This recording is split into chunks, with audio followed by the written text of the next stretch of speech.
അപ്പോൾ ഒരു ഔട്ടിംഗ് ആയാലോ? ഇന്ന് നമ്മൾ പോകുന്നത് ഗ്ലോബൽ വില്ലേജിലോട്ടാണ്. യു എയിലുള്ള എല്ലാവർക്കും അറിയാവുന്ന ദ ഫേമസ് ഗ്ലോബൽ വില്ലേജ്. നമ്മൾ ചുമ്മാ ഒരു ഔട്ടിങ്ങിന് പോയി. ഔട്ടിംഗ് എന്ന് വെച്ച് കഴിഞ്ഞാൽ പ്ലാൻ ചെയ്ത് പോയൊരു ട്രിപ്പ് തന്നെയാണ്. പോയപ്പോൾ കുറച്ച് വീഡിയോസും വിഷ്വൽസും ഒക്കെ എടുത്തു. അപ്പോൾ അത് ചുമ്മാ ഒരു വ്ളോഗാക്കിയിട്ട് നമുക്ക് ഇടാമെന്ന് വെച്ചു. കാരണം 2 ദിവസമായി നമ്മൾ ഒരു വീഡിയോ പോസ്റ്റ് ചെയ്തിട്ട് വരയ്ക്കാനുള്ള മടി കൊണ്ടല്ല, എന്തോ 2 ദിവസം ഭയങ്കര തിരക്കുമല്ല, എന്തോ വീഡിയോ ഇടാൻ പറ്റിയില്ല. കൺസിസ്റ്റൻ്റായിട്ട് വീഡിയോ ഇടണമെന്ന് വിചാരിച്ചതാണ്, പക്ഷേ എവിടേക്കോ അതങ്ങോട്ട് ബ്ലോക്കായിപ്പോയി. അപ്പം നമ്മൾ ഗ്ലോബൽ വില്ലേജിൽ പോയപ്പോൾ കുറച്ച് വിഷ്വൽസൊക്കെ ഷൂട്ട് ചെയ്ത് ഒരു വ്ളോഗ് പോലെ ആക്കാമെന്ന് വെച്ചു. നമ്മളൊരു ഈവനിങ് ടൈമിലായിരുന്നു പോയിട്ടുണ്ടായിരുന്നത്. നല്ലപോലെ എൻജോയ് ചെയ്യാൻ പറ്റി. ഈ കുട്ടികളൊക്കെ കിടന്ന് നനഞ്ഞ് കുളിച്ച് അവർ മാക്സിമം എൻജോയ് ചെയ്യുന്നുണ്ട്. കാണുമ്പോൾ തന്നെ നമുക്ക് നല്ല സന്തോഷം തോന്നുന്നുണ്ടായിരുന്നു. എൻ്റെ നാട്ടിൽ ഞാൻ ഇത്രയും ലൈറ്റും ബഹളവും ആൾക്കാരും ഒക്കെ കാണുന്നത് ഉത്സവത്തിനാണ്. ഉത്സവം കൂടാതെ പിന്നെ ഇങ്ങനൊരു ബഹളം വരുന്നത് ഈ ഓണത്തിനും ക്രിസ്മസിനൊക്കെ. നമ്മുടെ നാട്ടിൽ ഈ ജംബോ സർക്കസ്, കാർണിവല് അങ്ങനത്തെ പരിപാടീസൊക്കെ വരാറുണ്ട്. അപ്പോഴാണ് ഇങ്ങനത്തെ ഒരു ബഹളവും ആൾക്കൂട്ടവും ലൈറ്റും ഒക്കെ ഉള്ളത്. ഇവിടെ ഇപ്പം അതുപോലെയാണ്. ആ ഒരു വൈബ് അതുപോലെ നമുക്ക് കിട്ടും. അത്രയും ബഹളമാണ്, ആൾക്കാരും ബഹളവും. എൻജോയ് ചെയ്യാവുന്നതിൻ്റെ ഒരു എക്സ്ട്രീമാണ് ഗ്ലോബൽ വില്ലേജ്. അതുപോലെ നമുക്ക് ഫുഡും എക്സ്പ്ലോർ ചെയ്യാൻ പറ്റും. നമുക്ക് ഇഷ്ടപ്പെട്ട് നമ്മൾ കഴിക്കണമെന്ന് ആഗ്രഹിക്കുന്ന ബക്കറ്റ് ലിസ്റ്റിലെ കുറേ കാര്യങ്ങൾ നമുക്ക് ഇവിടെ വന്നു കഴിഞ്ഞാൽ കഴിക്കാൻ പറ്റും. എല്ലാം ഇവിടെ അവൈലബിൾ ആണ്. ഒരു ഈവനിങ് ടൈം ആയതുകൊണ്ട് തന്നെ വലിയ ചൂടുണ്ടായിരുന്നില്ല. പോയപ്പോൾ എൻജോയ് ചെയ്യാൻ പറ്റി. നല്ല മാക്സിമം ഉണ്ടായിരുന്ന ടൈം നമ്മൾ നല്ലപോലെ എൻജോയ് ചെയ്തു. റൈഡിലൊന്നും കയറിയിട്ടുണ്ടായിരുന്നില്ല, പക്ഷെ കണ്ടു. എല്ലാവരും കിടന്ന് ബഹളം വെക്കുന്നതും കൂക്ക് വിളിക്കുന്നതും ഒക്കെ നന്നായിട്ട് കണ്ട് എൻജോയ് ചെയ്ത്. ഞാനിവിടെ ഇപ്പോൾ ഇതെൻ്റെ 3ാമത്തെ തവണയാണെന്ന് തോന്നുന്നു ഞാൻ ഗ്ലോബൽ വില്ലേജിൽ വരുന്നിട്ടുണ്ട്. ഇവിടെ വെച്ചിട്ട് നമ്മുടെ മാംഗോ സ്റ്റിക്കി റൈസ്, നമ്മുടെ അഹാനകൃഷ്ണ വൈറലാക്കിയ മാംഗോ സ്റ്റിക്കി റൈസ് ഞാനിവിടെ വെച്ചാൽ ട്രൈ ചെയ്തിട്ടുണ്ടായിരുന്നേ. പിന്നെ നമ്മുടെ ചോക്ലേറ്റ് സ്ട്രോബെറിയിലിട്ട ആ ഒരു ഡിപ്പ് പോലത്തെ സംഭവം, അങ്ങനെ കുറേ സാധനങ്ങൾ ഇവിടുന്ന് കഴിക്കാൻ പറ്റിയിട്ടുണ്ട്.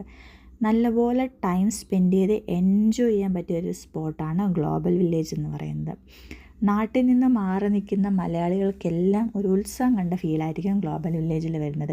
ഇപ്പോൾ എന്തോ ഓഫറൊക്കെ ഉണ്ട്. 4 പേര് വന്നു കഴിഞ്ഞാൽ 30 ദിർഹംസ് മാത്രമേ ടിക്കറ്റ് ഫീ ആവുന്നുള്ളൂ. അതായത് ഒരാളുടെ പൈസ കൊടുത്തു കഴിഞ്ഞാൽ നമുക്ക് 4 പേർക്ക് ഫാമിലി ആയിട്ട് വന്ന് കണ്ടുപോകാനൊക്കെ പറ്റും. ഓൾമോസ്റ്റ് ഇപ്പോൾ ഇത് മെയ് മന്ത് ആയതുകൊണ്ട് തന്നെ ക്ലോസിങ് ടൈമാണ്. കുറേ ഓഫറും കാര്യങ്ങളും ഒക്കെ ഉണ്ട്. നമ്മുടെ കോലാപ്പൂരി ചപ്പൽസും പാകിസ്ഥാനി ചുരിദാറും ഒക്കെ നല്ല അഫോർഡബിൾ റേറ്റിന് കിട്ടും.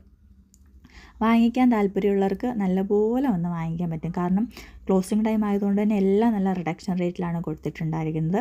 റൈഡ്സിൽ അതുപോലെ തന്നെ മീൻസ് എന്തോ 99 ദിർഹംസോ കംപ്ലീറ്റ് കൂപ്പൺ എന്തോ കിട്ടുന്നുണ്ടായിരുന്നു.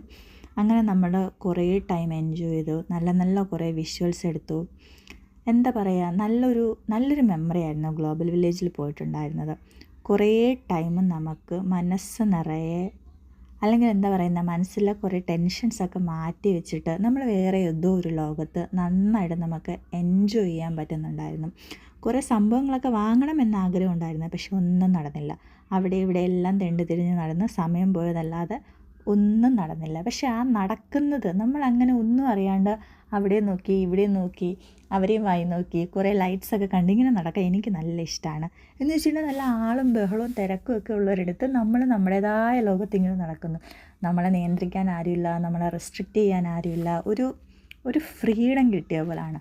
അതുപോലെ തന്നെയാണ് യു എ എന്ന സ്ഥലത്തിന് അങ്ങനൊരു പ്രത്യേകതയുണ്ട്. ഓൾറെഡി ഞങ്ങൾ ഇപ്രാവശ്യം റൈഡിൽ കയറാനൊന്നും പ്ലാൻ ചെയ്തിട്ടുണ്ടായിരുന്നില്ല. കുറച്ച് സമയം ഒരുമിച്ച് നല്ലപോലെ സ്പെൻഡ് ചെയ്യുക, അതിന് വേണ്ടിയിട്ട് മാത്രമാണ് നമ്മൾ ഗ്ലോബൽ വില്ലേജിൽ പോയിട്ടുണ്ടായിരുന്നത്.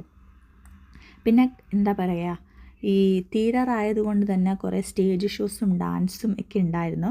എല്ലാ ദിവസവും അവിടെ എന്തെങ്കിലും പ്രോഗ്രാം കാണും. ഇപ്രാവശ്യം നല്ല രസമുണ്ടായിരുന്നു. കുറച്ച് വെറൈറ്റി ഡാൻസസ് ഒക്കെ കണ്ടു. നമ്മൾ തീരാൻ ഒരു 8 മണി 9 മണി ആ ഒരു ടൈം ആയപ്പോഴേക്കാണ് നമ്മൾ അവിടെ നിന്ന് ഇറങ്ങിയിട്ടുണ്ടായിരുന്നത്. അപ്പോഴും അവിടെ നല്ല ബഹളമാണ്. ഇത് ഓൾമോസ്റ്റ് ഒരു മിഡ് നൈറ്റ് വരെ പോകുന്നുണ്ടായിരിക്കും. ലാസ്റ്റ് ടൈം വന്നപ്പോൾ ഞങ്ങൾ ഇതിലും ലേറ്റായിട്ടാണ് ഗ്ലോബൽ വില്ലേജിൽ നിന്ന് ഇറങ്ങിയിട്ടുണ്ടായിരുന്നത്. ഇപ്രാവശ്യത്തെ ഗ്ലോബൽ വില്ലേജ് വിസിറ്റും അങ്ങനെ നമ്മളിവിടെ സക്സസ്ഫുള്ളി കംപ്ലീറ്റ് ആക്കിയിട്ടിരിക്കുകയാണ്. യു എയിലുള്ള ആരെങ്കിലുമൊക്കെ ഉണ്ടെന്നുണ്ടെങ്കിൽ ഗ്ലോബൽ വില്ലേജ് ക്ലോസ് ചെയ്യാറായിട്ടുണ്ട്. ഇപ്പോൾ പോയി കഴിഞ്ഞാൽ നിങ്ങൾക്ക് നല്ല അടിപൊളിയായിട്ട് പർച്ചേസ് ചെയ്യാൻ പറ്റും. കാരണം നല്ല ഓഫറിനാണ്. So by.